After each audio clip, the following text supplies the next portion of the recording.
too required a response or some minor change to procedure, which she would have to implement for her team of 2 detective Gardaí, a detective sergeant and a less senior inspector, as well as Garda John O'Connor, the unit's techie guy. Following the departure of Inspector James Bulger, the graduate entry officer who had joined the unit a year ago but didn't really fit in, Eamon Flynn had been made up to that rank, leaving a vacancy at sergeant level which was yet to be filled.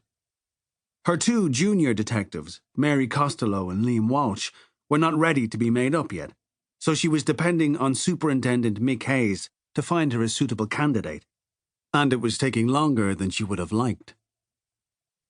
Lyons was engrossed in her work on the PC and didn't notice the time slip by, except that her own body was telling her it was time for coffee. As she locked the computer screen, the phone on her desk rang. "Lyons," she said. Maureen, it's Sean here. Look, Maureen, we have a spot of bother out here." Lyons immediately recognised the voice of Sean Mulholland, the member in charge of Clifton Garda Station. Although Lyons was now 2 ranks ahead of the sergeant, he still called her by her first name. At one time, they had both been sergeants together, and Mulholland never lost the habit.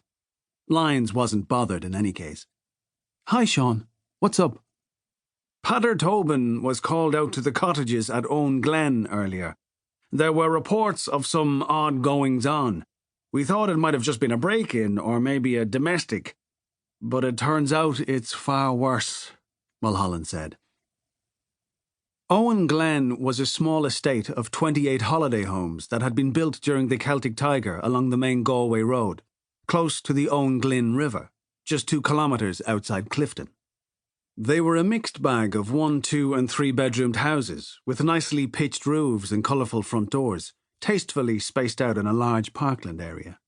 They were originally priced at between €100,000 and €150,000, but since the crash, they had been selling for just a little more than half that, with many early buyers keen to realise their asset to settle other debts.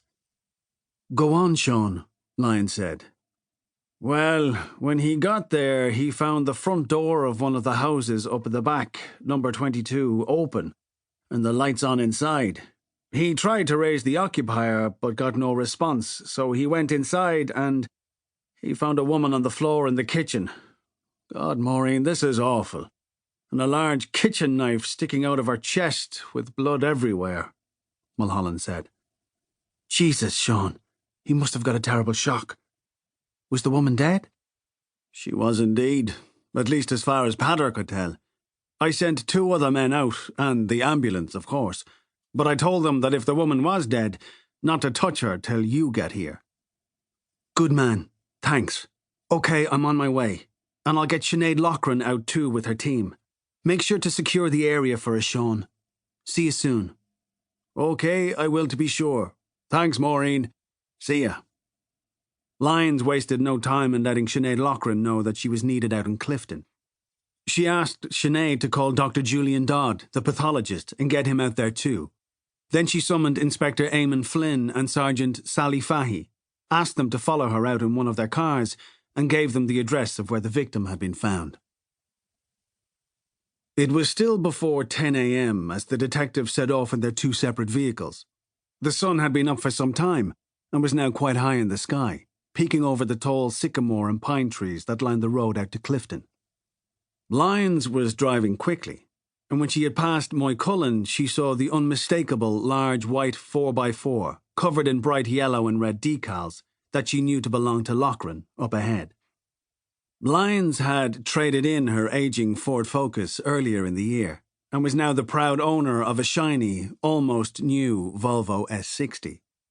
Ever since she had borrowed Superintendent Finbar Plunkett's Audi A6, she had been hankering after the luxury of cream leather and walnut.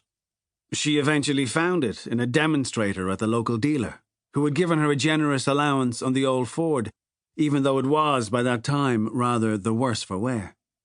Her new car had been fitted with a host of gadgets, courtesy of the Garda Technical Bureau, so that she could keep in touch with the entire force from anywhere in the country, if required. It even had the latest automatic number plate recognition system installed, with a direct link to the Garda database of registered owners and stolen vehicles, although the system...